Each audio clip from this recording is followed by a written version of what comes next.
How about this? Not keeping a promise we made to a customer. Is that a sign of poor productivity?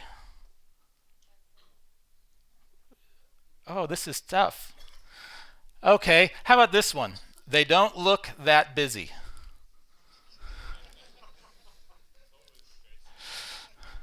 So here's an interesting problem. Um, for those of you who are programmers, what does it look like when you're working really, really hard? Can somebody model that for me? Are you a programmer? No. Are you a programmer? No. You program? Nobody programs in this room. No wonder nothing gets done. So, if you're actually daydreaming, it usually looks something like this. If you're working really, really hard, it looks something like this. Or sometimes, a famous story Esther Derby told me, there was a manager she was walking with, and they went by the ping pong table that's set up in the recreational area. The manager said, "Why are all four of those programmers playing ping pong instead of programming?" And she said, "Oh, they must be working on a very hard problem."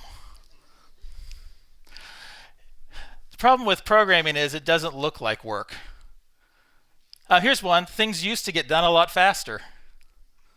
Now it takes longer. Why might it take longer now? We'll talk about that tomorrow in the closer. Now it takes too long to add new things. Stories always take longer than estimated. Unproductive is difficult. It seems to live in the space between expectations and actuals. So then what is productivity? Is productivity your ability to meet an expectation?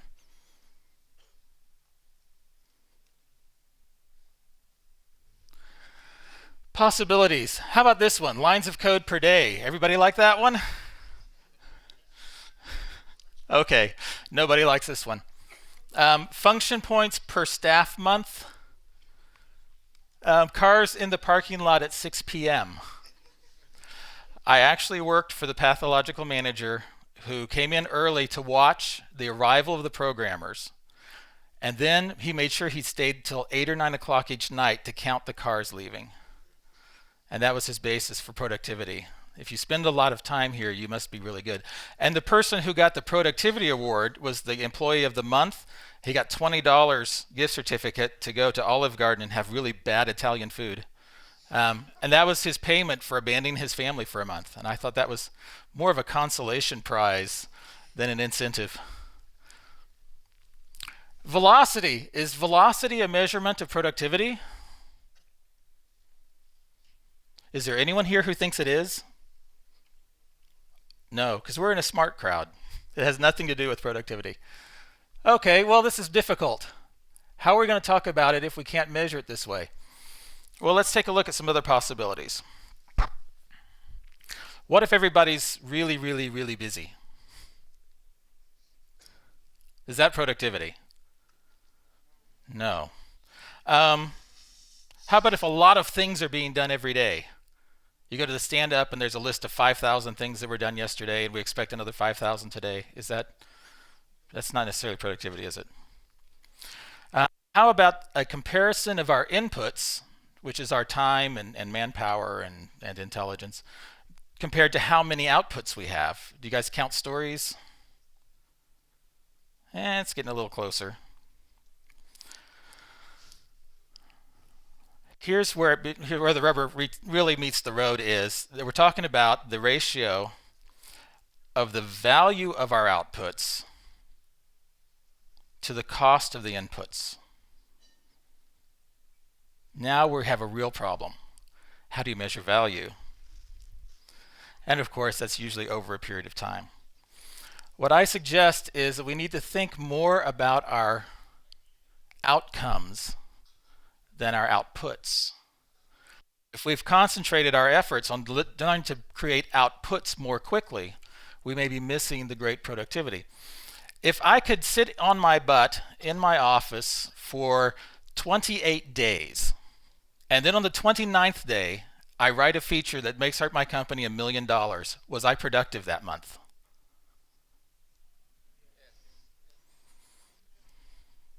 Hmm.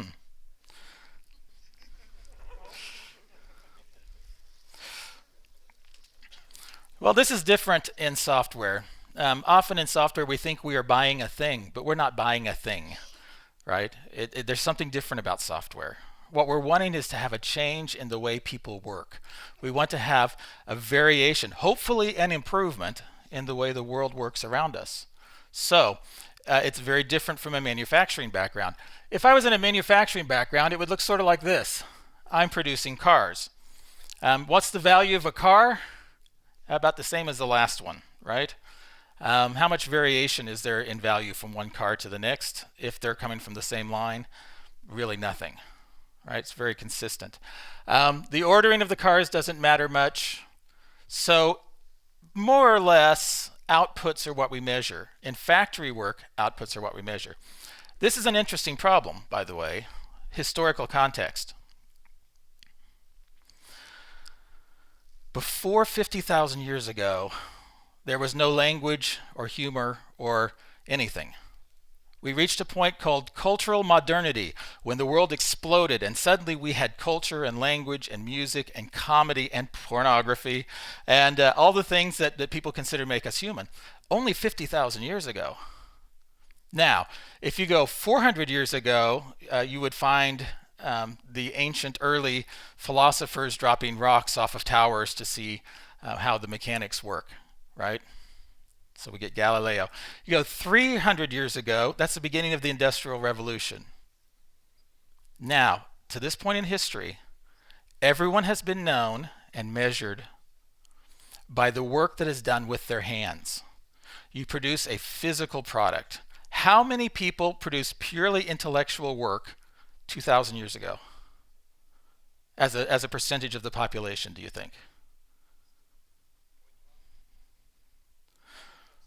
0.000, right? If you go through the Industrial Revolution, something weird happened. A gentleman has suggested that some people should think for a living and other people should work for a living. And they separated the thinkers from the doers, which for physical labor is not a bad idea. Still, we're at the point where we're all measured on the quality and quantity of physical goods produced through physical motion. The beginning of the information age is considered to be 1974. I was alive. I wasn't programming yet. I started programming in 79. But at the information age, now there are thousands and thousands and millions of people who are known for the quality of their ideas, whose goods are entirely intellectual. Your phone is full of them. Your computer is full of them. Your car is full of them. We have books, we have ideas, we have conferences. Ideas are the new currency. So this model where we produce things physical through motion is not the dominant model anymore. In fact, we've become very efficient with that. It's become an uninteresting problem. However, for the history of the world, it's the only thing we've known how to manage. Physical goods produced through motion. Being smart's good because it helps you produce better stuff, but it is not unto itself a good until now. Interesting. So moving from history to modern, we're looking at code. How even is the value of the features you produce? Is one feature pretty much as valuable as the next one? No. 60% of all the features we produce are never or seldom used. 60% are complete waste. That's an interesting picture all by itself. So the value of each one is different. How about the cost?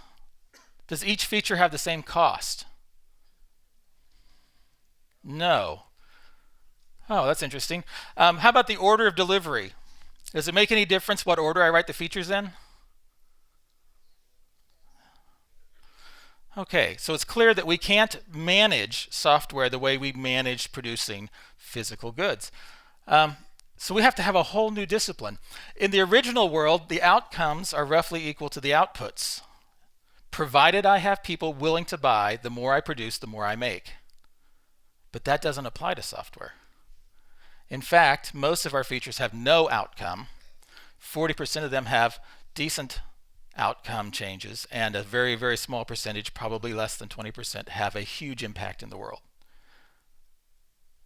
So, our idea of productivity has to change because the world of producing has changed. So, also, if you work with the auto industry, one of the bigger problems they have is absenteeism, disengaged workers not actually doing their jobs at all, and drug abuse. Because working in a car factory is really not that much fun. Here, please place this bolt in this hole. Now do that again. Now do that again. Now do that again. What happens on breaks is people end up with substance abuse problems. They don't really want to be there, but the pay is so good and the benefits are so good they show up. So in this kind of physical labor, there have to be controls based on the unlikelihood that people will do this work for fun. Programmers, how many of you program at home for fun sometimes? Look at the hands go up. How many of you got into programming because you hate it, but it pays well? Is this the coolest room on earth? How many places can you go where it's like this? No, we want to do this stuff. Everybody wanted to do cool stuff with computer. How do you feel when you're not allowed to do cool things with computers because you have to go to meetings and fill out reports? Nobody's happy about that. This is what we call the helium balloon theory of productivity. It works this way. People come to work because they like to be productive. They are as accomplished as they know how to be, and they will accomplish as much as possible until they are stopped by meetings, bureaucracy, lack of permission, uncertainty of what to do next. By the way, they do take breaks, but that's necessary because your brain overheats. We'll talk about that at a different time. Talk to me afterwards. We'll talk about ego fatigue and how your brain depletes. But even though we take breaks, we get as much done as possible. If you could remove one barrier, our productivity would go up higher. And this goes on until there is no more productivity to be had from us. We've reached some kind of a theoretical maximum. This means that we don't manage programmers the way we manage non-programmers. So your product is actually, people are as productive as the system allows them to be. The system including the work process, the knowledge that's available, and their knowledge of the outcomes their code may have. And all you have to do is stop demotivating to see greater values. But the real trick is alignment. How do I know what my customers really need? This is an interesting problem. Anybody here have kids? Okay, a few of us do.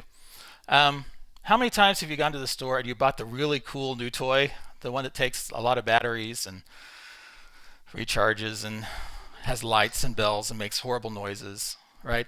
And you buy this toy and you bring it home to the child, and in 15 minutes you find the child playing with the box, right? Why don't we just buy them a box and some crayons? A lot of kids are happier. As a little experiment, in order to build this picture, I went to the internet and I searched for child playing with box. You would be amazed the creativity and the effort put into playing with cardboard boxes by children. We've been buying the wrong toys. How much did the Wizzo cool super Kung Fu grip toy cost? It may have been $80, $100. It could be more. How much does a box cost? Yeah, they give it away for free with the toy. You could just go buy boxes at the local store. It would be so much better. This is what we find with our users. Sometimes I'm amazed that the feature that took us about 45 minutes and no real intellectual effort is the one that the users are bragging about and the reason they buy our software. How do you know? So if you're working in a large corporation, you have an interesting problem because you are several layers away, and information flow pretty much stops at 2 layers of an organization. We call this the law of the second floor. Nobody 2 levels above or beneath you in the organization understands what you do for a living. It seems to be a law. So also 2 layers removed from a client means you don't really know what they want anymore. And you're trusting on a proxy for a proxy to tell you what they want, which the proxy is probably going to think about the things they think they can afford for you to build, right? And estimating becomes a part of guessing the highest number that the proxy will not refuse, which is a different game from actually estimating. So what we want to do is we want to focus on what people actually want. And there are techniques for this that involve us getting out of our building. So the Lean Startup movement says, within the building, there are only opinions.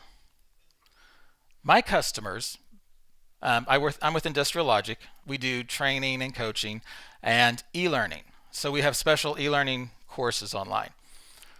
Now, some of the things we do, it's really phenomenal. Miguel will write a change to the user interface so that how we navigate between pages changes like that much. It takes him 25 minutes. We get an inflood of emails and approval markings, and everybody's loving this new feature that took him 15 minutes. And then we have other things where we build an album over the course of weeks of hard labor, and then nobody buys it. So we have to connect with our users again.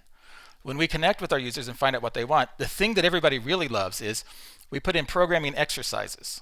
So you download the code, you do the work, you follow the instructions. Here are the things you're going to make the code do, or how you're going to refactor to clean it. And it produces a critique, and it tells you, am I refactoring while my tests are broken? That's a no-no.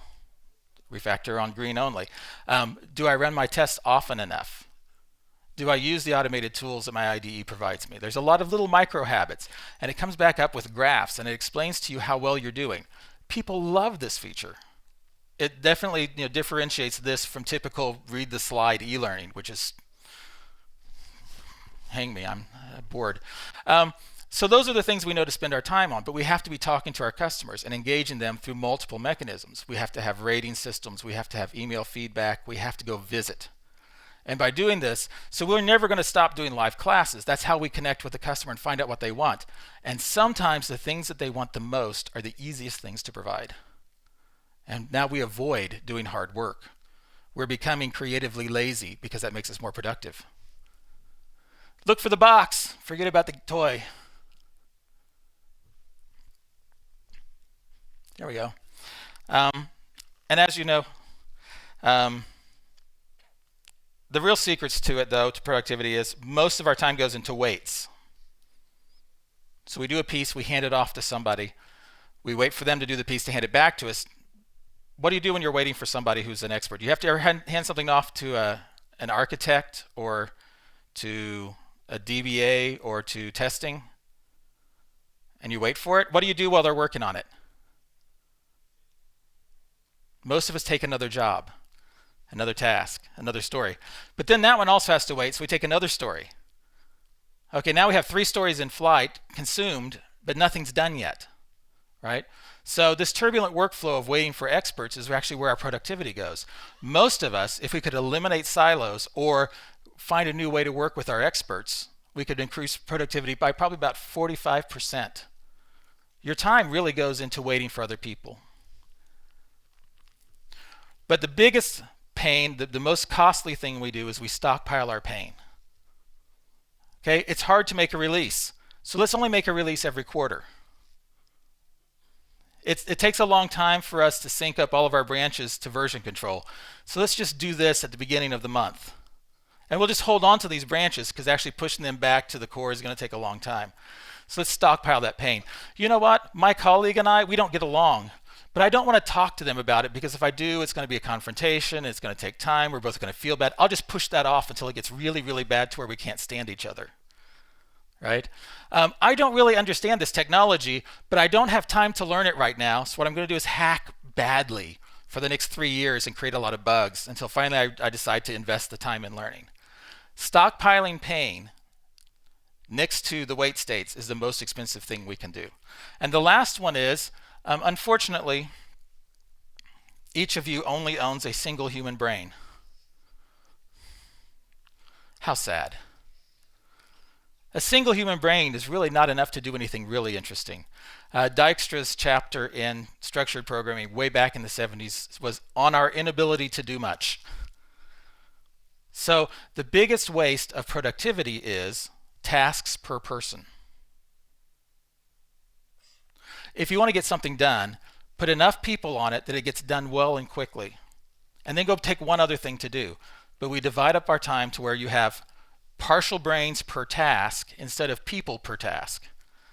If we can reverse that, we find out productivity skyrockets. We can actually get things done that matter, and even more importantly, we can filter out the things that don't matter by having more brains involved on the task. Now, this seems very contradictory, right? In the world of work as motion, you create productivity by dividing. You divide tasks, you divide people, you divide expertise, you grow by division. But in the world of cognitive effort and intellectual goods, it's a different system. We produce by combining. So now the DBA and the architect work with the programmers and the testers. We reach alignment sooner, so we have testers involved up front.